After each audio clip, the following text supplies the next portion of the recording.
Halo,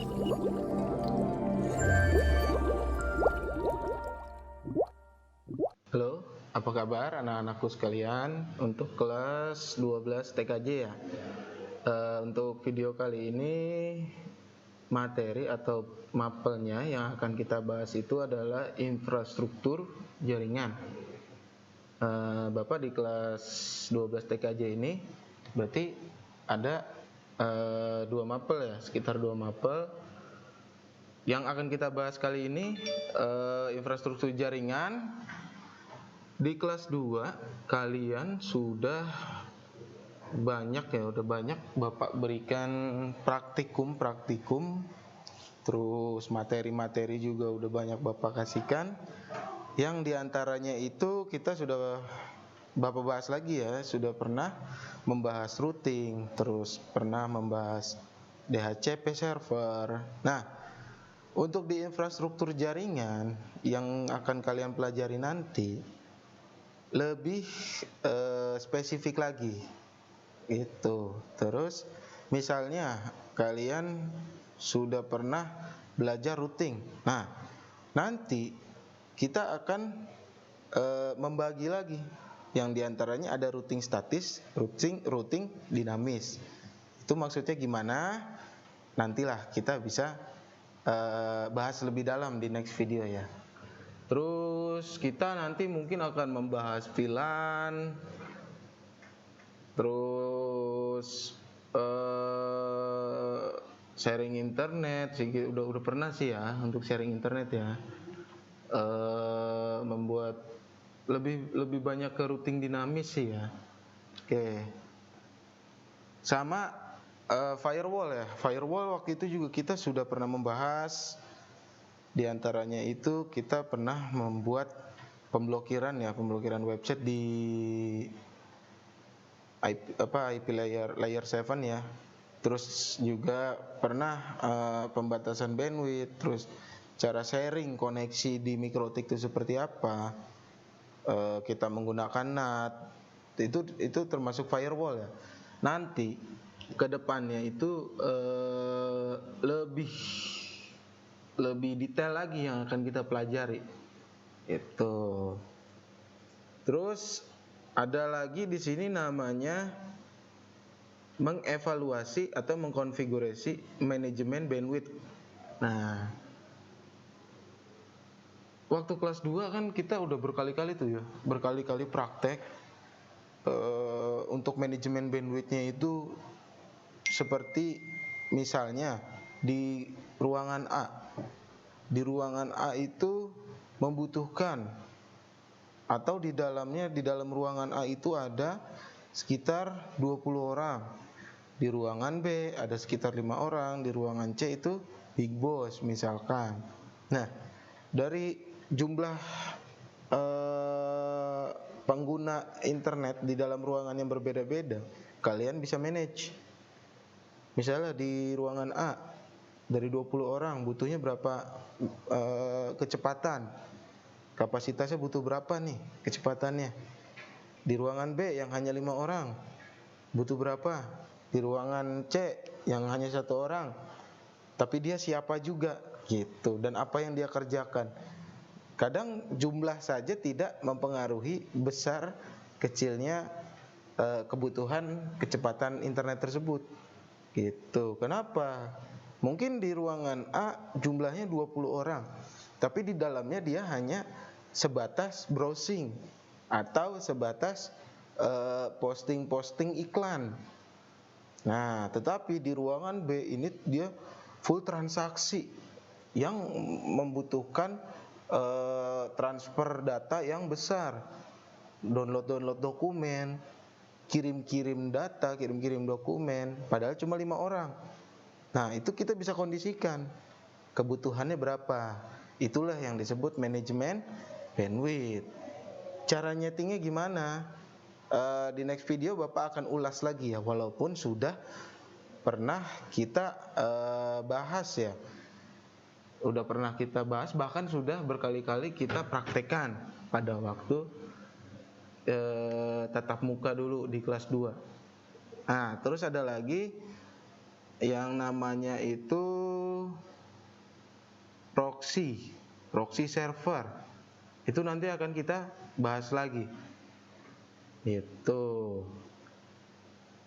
Kalau untuk praktek mungkin akan kita laksanakan pada saat tatap muka nanti ya. Ya berdoa aja. Kita sama-sama berdoa, mudah-mudahan keadaan tuh jadi lebih baik ya. Keadaan sekarang tuh lebih baik nantinya. Terus kebijakan-kebijakan dari pemerintah juga bisa memberikan kita untuk bisa masuk gitu loh, untuk bisa tatap muka langsung. Tapi dengan protokol kesehatan juga, jangan asal-asalan masuk nggak pakai masker, nggak cuci tangan, nongkrong sana sini, jangan, gitu ya. Nanti pada saat kita masuk, kita bisa langsung praktek. Jadi persiapkan apa yang dibutuhkan, misalkan nanti di next video ya, itu kan berarti Bapak paling hanya bisa memberikan lebih banyak teori daripada praktek. Itu. Nah, di kondisi seperti itu kalian coba lebih explore, lebih excited, lebih mencoba mencari sendirilah. Bukan mencari sendiri ya, maksudnya lebih berinisiatif untuk mencari materi yang sedang Bapak bahas. Supaya apa? Supaya kalian bisa paham. Misalkan apa yang Bapak sampaikan, terus kamu coba searching lebih banyak lagi nih informasi tersebut. Terus ada sesuatu yang bingung. Nah, dari situ kamu bisa bertanya. Itu kalau bertanya berarti kamu paham. Oke, nanti juga kita bakal ngebahas yang namanya itu mengkonfigurasi internet gateway. Nah, ini udah satu istilah kata-kata yang kalian dari dulu pasti pernah dengar nih. Bapak ngomong gitu kan, gateway-nya, coba kalau IP sekian, gateway-nya berapa? Coba kamu config, nih IP sekian, ya. Kira-kira network berapa, gateway-nya berapa, broadcast-nya berapa? Nah, Bapak ulas sedikitnya, namanya gateway, gate gitu ya. Gate itu kan gerbang. Jadi sebuah pintu gerbang pada jaringan untuk menuju jaringan yang lain. Nah, itu gateway. Misalkan ada satu jaringan di gedung A, gitu ya. Terus ada lagi jaringan di gedung B. Nah, di masing-masing jaringan itu atau di masing-masing network pasti udah banyak nih komputer-komputer yang terhubung nih, ya kan? Kayak di lab aja atau di bengkel. Kayak di bengkel ya, kan banyak tuh komputer yang sudah terhubung ke jaringan. Terus ada lagi di lab multimedia, itu kan terhubung semua juga ke jaringan. Nah, pada saat itu kalian mau menghubungkan antara bengkel dengan lab MM. Mau kalian hubungkan nih supaya bisa saling berkomunikasi. Nah, gateway diperlukan untuk bisa menghubungkan kedua network tersebut. Misalnya di lab MMA itu kalian buatkan satu gateway. Di bengkel kalian buatkan juga satu gateway. Nah, nanti pada saat routing ya, itu kan harus di routing tuh. Ingat ya, kemarin Bapak udah bilang route itu jalur. Routing berarti penentuan jalur. Pada saat di routing itu adalah proses pengenalan dari network yang ada di lab MM dikenalkan ke network yang ada di bengkel melalui gateway yang dimiliki lab MM. Ini lab MM nih, ini bengkel nih. Ini yang telunjuk Bapak nih gateway-nya. Gitu.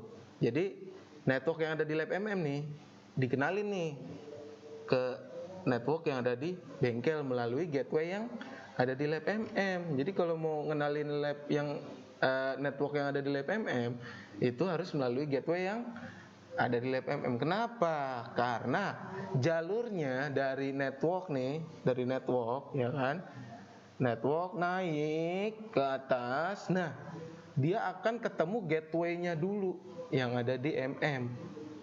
Itu.